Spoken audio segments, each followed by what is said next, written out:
Hey there. Ready to fund your Schwab account or set up automatic transfers? Linking your external bank account creates a secure pipeline for moving money back and forth. Welcome back to Guide with Samuel.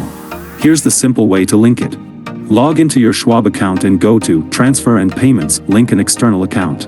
You'll enter your bank's routing number and your account number. Schwab will then make 2 small test deposits and 2 small withdrawals to verify ownership. In 1 to 2 business days, you verify those exact amounts in Schwab to complete the setup. My crucial pro tip? Link your primary checking account. Avoid linking savings accounts, which often have federal limits on outgoing transfers.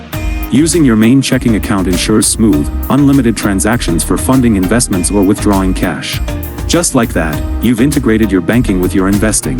Do you keep your banking and investing separate, or do you like them fully linked? Let me know your philosophy in the comments.